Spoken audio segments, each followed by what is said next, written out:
Alrighty, welcome to the first episode of FLCL February.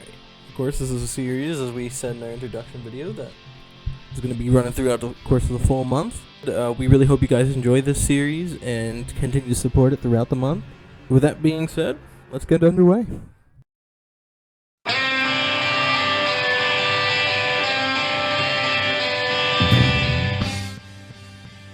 Episode 1 of FLCL came out in Japan on April 26th, 2000, and its dub came out on August 5th, 2003. The episode's name, fittingly enough, is Furikuri. It's of course supposed to be a wordplay on the series' main name, FLCL. However, it is spelled Furikuri compared to FLCL's normal spelling. The episode was written and directed by series producer Kazuya Tsutsumaki, as well as Yoji Enokido. The episode starts with the boy named Naota Nandaba hanging out with the self-proclaimed high school girlfriend of his older brother, Mamimi Samejima. When they're about to part ways, Naota is struck by a Vespa driver who comedically revives Naota and hits him in the head with her bass guitar before driving off. Naota discovers a mysterious horn protruding from his head where he was hit, trying to conceal it with a bandage before he goes to school the next day. He manages to keep the horn secret from his classmates and goes to the hospital after school, where he again encounters the mysterious woman disguised as a nurse after breaking into the place. He flees before she can strike him again with her guitar, but at dinner, Naota discovers that his father, Kaimon, has hired the mysterious assailant, whose name is Haruko Harahara, to be their live-in housekeeper and moreover that they will be roommates. After learning from Haruko that she's an alien and becoming frustrated with her, he goes downstairs and discovers that Mamimi had stopped by for some day-old bread from their bakery. Naota runs off and meets her at a bridge, where a robot, followed by a detached robotic hand, suddenly emerges from the horn on his head, and they begin to fight. After the robot with the television head triumphs, it's struck by Haruko with her guitar, where its coating color changes from red to blue, as if an essence has just disappeared out of its body. The next day, it's revealed that the robot has come home with Naota and Haruko and is learning how to be a part-time baker for the family business. Naota runs off to catch up with Mamimi, and they share a drink together, despite Naota objecting to it having a sour taste. So like most Gainax productions, the animation for FLCL is stronger than ever.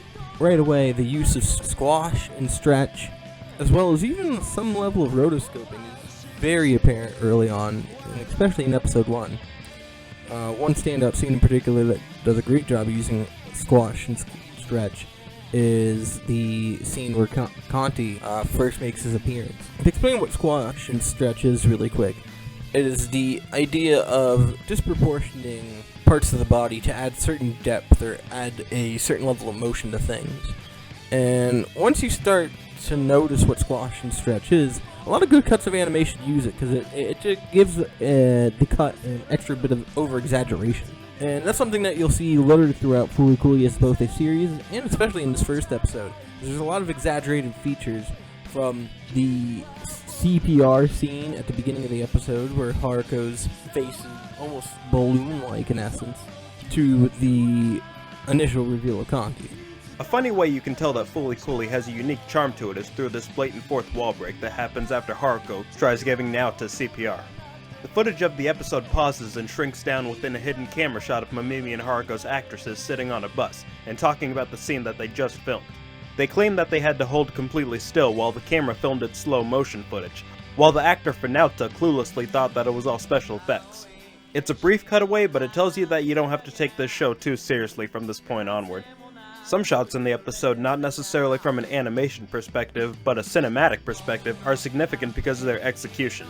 The episode starts up with rather shaky camera movements like an amateur documentary. It's quickly trying to pan towards various areas in the location, like it's trying to find something interesting to film. Only when two of the main characters are spotted underneath the bridge does the shaky camera movement stop, and more stationary camera angles are applied, like the crew has finally found a decent story to focus on. Other shots are used to really comedic effect, like when Haruko hits Naota with her bike. As soon as impact is made, the colors are instantly reduced to black and white, as if the force of Haruko's hit has sent Naota right into a manga. The only other example I can think of that recreates this happens in the 6th One Piece movie, where the main character Luffy punches the antagonist so hard that the surroundings also turn black and white. It's only when Naota goes home and finds Haruko conversing with his father and grandfather that they all actually jump into the manga for a full 2 minutes. Some other things I really liked about it is actually some of the use of early 2000s CG. Believe it or not, there was some 3D used, primarily in the 360 shot. That slow-mo shot looks incredible, especially for the time period it came out in. I like to use that cut as one of the many cuts when I talk about good Gainax animation, because that's something you rarely see pulled off very well nowadays, and it was being done almost 25 years ago. Some other small things to note is I really like the use of line work in certain scenes, especially the hospital scene, to make the hospital do all these fantastical twists and turns by giving it thicker lines so it's more malleable. Looked really impressive. Unfortunately for this series, it's very hard to pin down the actual animators who did what cut. So with that being said, I unfortunately don't really have any official animation credits to give. So my favorite song within the first episode has to be the brand new love song that plays towards the end of the first episode. A much slower track compared to the others in this episode. It really fits the more somber and humbling nature of the scene itself. The moment you hear the drumsticks clack together, you know you're in for a more somber tune. I think it's really impressive that the Pillows were really doing these projects on the side to begin with, without them being associated to Fooly Cooly, and now a lot of their songs have become so synonymous with the series itself. From the visual side of things, it's just as impressive, from the iconic Never Knows Best cigarette to the eventual transformation scene, and the many metaphors throughout the scene. Of course, talking about Stale Bread, I think Brand New Love Song definitely left the most impact on me when watching the first episode, for sure. The song that really resonates with me is actually the last song that plays in the episode just before the music kicks in, called Little Busters. It's a brand new day. Naota's recovered from the previous night, a new friend and ally within Canty has been made, and Naota's ready to see Mamimi again by the bridge. It's an inspirational track that contrasts to the more somber tone that Brand New Love Song provides, because it signifies a new beginning to Naota's life. He still has some growing up to do, and this is furthered by him making a decision to actually drink the sour beverage that Mamimi purchases, instead of throwing it away like he did at the beginning of the episode. The guitar flows nicely, and it sets up something much bigger that's yet to come. For a series that only has 6 episodes, there's so much to unpack, and I think that's a large part of the beauty of Fooly Cooly, is it's able to tell such a complex story in such a small, contained framework, and I really think that shows the absolute masterclass of Gainax, and why Gainax at its peak, which would have been at this time, were considered the best around. And for a first episode of a series, it gives you about a season's worth of content to digest.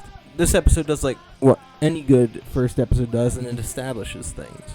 If you learned anything from this video, or from watching the first episode of Fooly Cooly, you know you're in for one hell of a ride. Thank you so much for tuning in, guys. Like we said in our introduction video, you won't see us until Saturday, when we drop both episode 2 and 3 this upcoming weekend. I really hope you guys are liking this so far. We've been putting a lot of work into it, and we really hope that you guys are enjoying everything that you're seeing. Let us know what you guys think. Make sure to check out Fooly Cooly wherever you can, Funimation, Crunchyroll, and let us know what you think. Of course, make sure to check out our website, and we'll see you next time.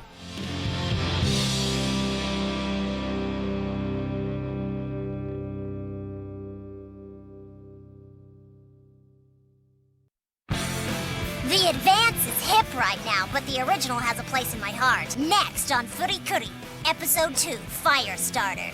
Prepare to get burned.